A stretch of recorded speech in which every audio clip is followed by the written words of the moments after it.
कोटा में तैयारी करने वाले बच्चों को मैं यहाँ देख रहा हूँ जो आईआईटी जेईई और नीट की तैयारी कर रहे हैं। जो बच्चे मेरे इंटरेक्शन में आते हैं जनरली मैं देखता हूँ कि वो वेक्टर को बहुत लाइटली लेते हैं, जबकि मैं आपको बताना चाहूँगा कि वेक्टर शुरू में फिजिक्स में चैप्टर में दिया गया है। इसका मतलब है कि उसका कुछ फिजिकल मीनिंग है। उसका फिजिकल मीनिंग ये है कि पूरे फिजिक्स को हम दो पार्ट में डिवाइड करते हैं, आइदर वो स्केलर होगा या वेक्टर होगा। तो आगे जो भी चैप्टर्स पढ़ाए जाते हैं उसमें कोई भी फिजिकल क्वांटिटी है तो वो या तो वेक्टर होगा या तो स्केलर होगा। अब अगर वो स्केलर है तो उसको स्केलरली डील करेंगे, और अगर वेक्टर है तो उसको वेक्टरली डील करेंगे। जनरली बच्चे करते क्या है, सोचते हैं कि ये तो चैप्टर जो है शुरू में दिया गया इसलिए बहुत इसका इम्पोर्टेंस नहीं है, आगे की जो चैप्टर्स हैं वो बहुत इम्पोर्टेंट हैं, उधर हम ध्यान दें, इसका कोई बहुत ज़्यादा इम्पोर्टेंस नहीं है, इसलिए जो है हमारा काम चल जाएगा। लेकिन जब बच्चे आगे पढ़ना शुरू करते हैं, टेस्ट देते हैं, तो उसमें परफॉर्मेंस जब नहीं आता है तब उनको लगता है कि अरे कहीं ना कहीं कुछ गड़बड़ी हो रही है।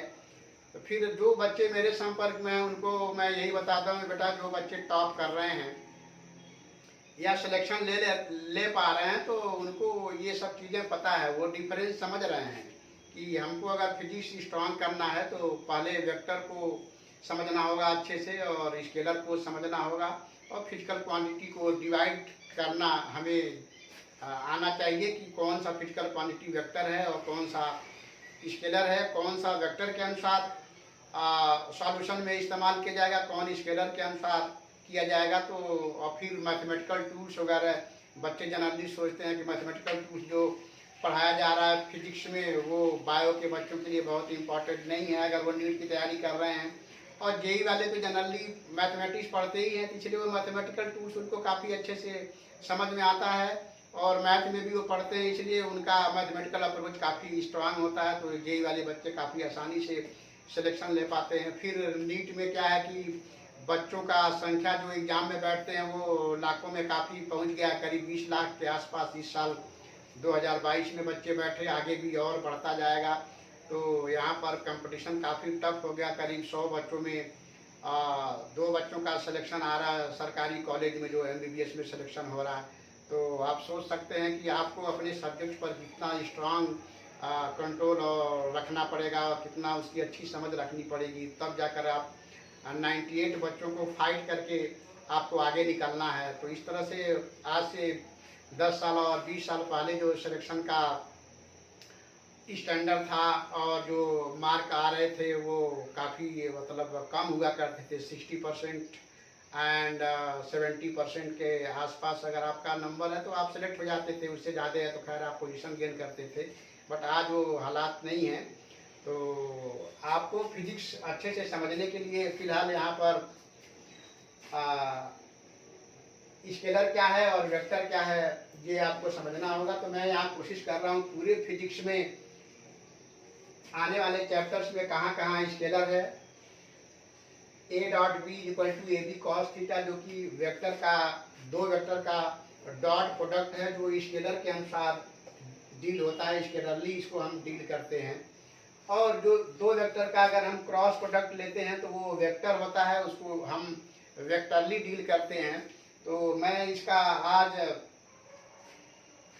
स्केलर प्रोडक्ट का और क्रॉस प्रोडक्ट का बहुत ज़्यादा एक्सप्लेनेशन हम नहीं करेंगे, हम आपको आज बताएंगे कि फिजिक्स में आने वाले चैप्टर्स में कहाँ कहाँ आप डॉट प्रोडक्ट पढ़ते हैं और कहाँ क्रॉस प्रोडक्ट पढ़ते हैं। तो पूरे फिजिक्स में जितने भी डॉट प्रोडक्ट हैं उसको एक साथ हमने समराइज किया हुआ है यहाँ पर, और पूरे फिजिक्स में जो टोटल क्रॉस प्रोडक्ट हैं आने वाले चैप्टर्स में उसको हमने समराइज किया हुआ है। मैं आपको बताना चाहूँगा कि किसी भी बुक में ये सारे कलेक्शन एक साथ आप नहीं पाएंगे, लेकिन हमने बच्चों को हेल्प करने के लिए इसको एक साथ समराइज किया है। मैं इस पर आज ये वीडियो भी बना रहा हूँ ताकि जो भी बच्चे यहाँ कोटा में नीट और आईआईटी जेईई की तैयारी कर रहे हैं या देश के अन्य हिस्सों में आईआईटी जेईई और नीट की तैयारी कर रहे हैं, अगर वो मेरा वीडियो देख पा रहे हैं तो उनको काफ़ी हेल्प मिलेगा।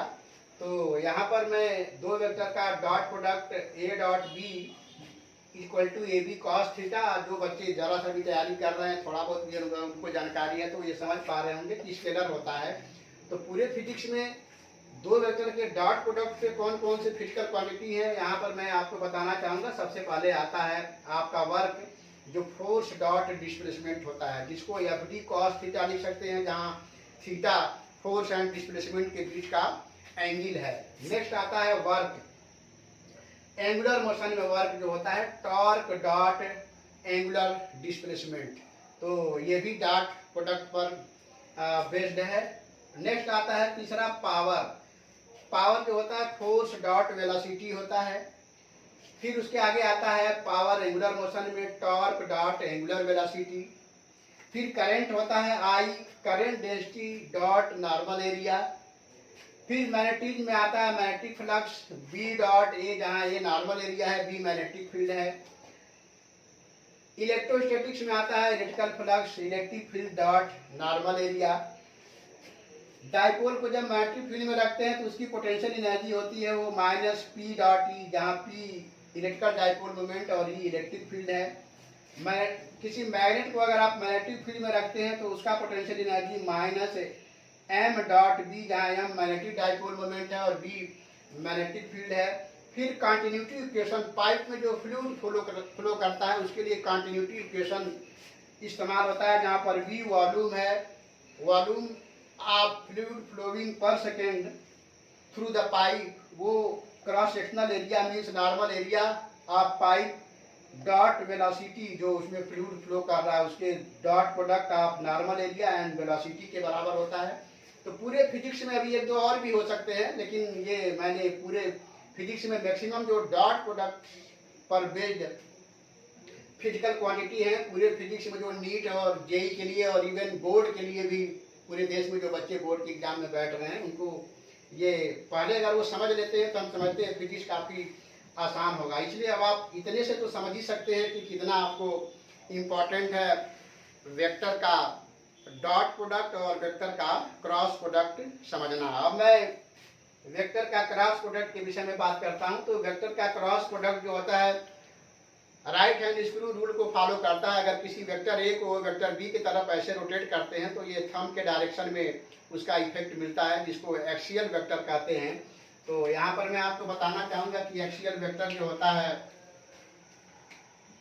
along this angular displacement, angular velocity, angular acceleration, angular momentum, torque, ये एक्सियल वेक्टर हैं जो along एक्सिस काम करते हैं। शायद ये वीडियो में दिख नहीं पा रहा है इसलिए मैं इसको यहाँ लिख दे रहा हूँ। along एक्सिस जो काम करते हैं वो theta angular displacement, angular velocity, angular acceleration, angular momentum and torque, ये ऐसे फिजिकल क्वांटिटी हैं जो along एक्सिस काम करते हैं।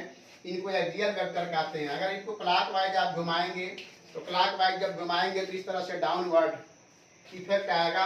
और यहाँ पर मैं लिख रहा हूँ angular displacement, angular velocity, angular acceleration, angular momentum and torque, ये डाउनवर्ड सब काम करेंगे अगर आप क्लॉकवाइज घुमाएंगे। तो इनको along एक्सिस काम करते हैं, इसलिए इनको एक्सियल वेक्टर बोलते हैं और इनको स्यूडो वेक्टर भी बोलते हैं। तो फिलहाल यहाँ पर पूरे फिजिक्स में IIT जेईई और नीट की तैयारी करने वाले बच्चों के लिए आने वाले जो भी फिजिक्स के चैप्टर हैं उसमें सारे को एक साथ मैंने समराइज कर दिया है। तो पूरे फिजिक्स में तो दो वेक्टर के क्रॉस प्रोडक्ट पर बेस्ड फिजिकल क्वांटिटी है, वो है यहाँ पर linear displacement, angular displacement cross position vector होता है। यहाँ पर आप देख पा रहे हैं कि linear velocity angular velocity cross position vector होता है। टेंजेंशियल एक्सेलरेशन थर्ड जो है angular acceleration cross position vector होता है। Angular momentum position vector cross linear momentum होता है। टॉर्क जो होता है आर क्रॉस एफ होता है, जहाँ आर पोजीशन वेक्टर है, एफ फोर्स है। टॉर्क जो होता है इलेक्ट्रोस्टैटिक्स में electrical dipole moment cross electric field होता है। टॉर्क जो है मैग्नेटिज्म में magnetic dipole moment cross magnetic field होता है। फोर्स जो होता है चार्ज के ऊपर अगर वो मैग्नेटिक फील्ड में इंटर कर रहा है वी वेलोसिटी से, उसको ऊपर लगने वाला फोर्स जो होता है क्यू ब्रैकेट में वी क्रॉस वी होता है, जहाँ वी चार्ज की वेलोसिटी है, वी मैग्नेटिक फील्ड है। अगर किसी करंट कैरिंग वायर को मैग्नेटिक फील्ड में रखते हैं तो उसके ऊपर जो फोर्स लगता है आई, एल क्रॉस बी होता है, जहाँ एल पोजीशन उसका डिस्प्लेसमेंट वेक्टर आप कह सकते हैं, या लेंथ वेक्टर फॉर्म में बोल सकते हैं।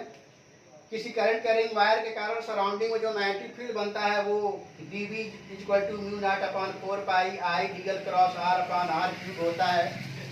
फिर इसी तरह से पॉइंटिंग वेक्टर जो इलेक्ट्रोमैग्नेटिक वेव में पढ़ाया जाता है, मोबाइल में जो आप इलेक्ट्रोमैग्नेटिक वेव का इस्तेमाल करके आप कम्युनिकेशन कर रहे हैं, या किसी भी कम्युनिकेटिंग डिवाइस में जो आप कम्युनिकेशन करते हैं वो इलेक्ट्रोमैग्नेटिक वेव से होता है। उसमें पॉइंटिंग वेक्टर होता है जो कि एनर्जी को per unit area per unit time लेकर लाइट की स्पीड से प्रोपोगेट करता है। उस पॉइंटिंग वेक्टर की वैल्यू ई क्रॉस एच होता है, जहाँ ई इलेक्ट्रिक फील्ड और एच मैग्नेटिक फील्ड है। इसी पॉइंटिंग वेक्टर को E cross B by mu naught लिखा जाता है, जहाँ बी मैग्नेटिक फील्ड है। और इलेक्ट्रिक फील्ड और मैग्नेटिक फील्ड एक दूसरे से इंटर रिलेटेड है क्रॉस प्रोडक्ट के द्वारा। तो इलेक्ट्रिक फील्ड जो है इलेक्ट्रोमैग्नेटिक वेव में electric field magnetic field cross light speed के बराबर होता है। तो इस तरह से हम देख पा रहे हैं कि पूरे फिजिक्स में दो वेक्टर का डॉट प्रोडक्ट और पूरे फिजिक्स में दो वेक्टर का क्रॉस प्रोडक्ट जो भी है उसको एक साथ हमने यहाँ समराइज किया और इसको आपको एक्सप्लेन करने की कोशिश किया। तो हम समझते हैं अगर आप इन सारे फिजिकल क्वांटिटी को वेक्टरली जो वेक्टर है उनको वेक्टरली, जो स्केलर हैं उनको स्केलरली डॉट प्रोडक्ट और क्रॉस प्रोडक्ट के रूप में यहाँ पर समझ पाते हैं और पहले ही वेक्टर के सारे प्रॉपर्टीज को अच्छे समझ पाते हैं, तो आगे चल करके अगर आप फिजिक्स पढ़ते हैं आने वाले चैप्टर्स को IIT JEE और नीट के लिए, तो आप बहुत अच्छा उसमें परफॉर्म कर सकते हैं। तो हम समझते हैं दो वेक्टर का cross product right hand screw rule को फॉलो करता है, इसको आप समझ पा रहे होंगे। तो और वेक्टर दो वेक्टर का डॉट प्रोडक्ट जो होता है स्केलरली होता है, जिसको स्केलर के अनुसार उसको डील किया जाता है। दो वेक्टर का क्रॉस प्रोडक्ट जो है वेक्टर होता है जिसको वेक्टरली डील किया जाएगा। तो ये कोई क्वेश्चन अगर आपके सामने आया तो आपको फर्स्ट ऑफ ऑल ये समझना होगा कि उसके लिए हम क्रॉस प्रोडक्ट इस्तेमाल करेंगे या डॉट प्रोडक्ट दो वेक्टर का इस्तेमाल करेंगे। तो ये सारे डिफरेंस हमने एक साथ आपके सामने रिप्रेजेंट किया। हम उम्मीद करते हैं कि आप सभी बच्चों को जो ये वीडियो देख पाएंगे उनको काफ़ी अच्छे समझ में आ जाएगा। अगर आप इसका स्क्रीनशॉट लेना चाहें तो आप ले सकते हैं। तो हम उम्मीद करते हैं कि आपको इससे काफ़ी हेल्प मिलेगा और फिर आगे भी हम कुछ इसका ऐसे ही वीडियो बनाएंगे जिसमें हम डॉट प्रोडक्ट और क्रॉस प्रोडक्ट का पूरा एक्सप्लेनेशन देंगे कि कैसे उसको सॉल्व किया जाएगा। अभी हमने आपको बताया कि पूरे फिजिक्स में क्रॉस प्रोडक्ट कहाँ पे है और कितने हैं, और पूरे फिजिक्स में डॉट प्रोडक्ट कहाँ पर है और कितने हैं, ये हमने आपके सामने रखा। अगले वीडियो में हम कोशिश करेंगे कि दो वेक्टर का डॉट प्रोडक्ट और दो वेक्टर का क्रॉस प्रोडक्ट कैसे सॉल्व किया जाएगा उस पर मैं कुछ डिस्कशन करूँ और वीडियो बनाऊँ। तो हम समझते हैं इससे आपको काफ़ी हेल्प मिलेगा। तो मिलते हैं नेक्स्ट वीडियो में, तब तक के लिए थैंक यू।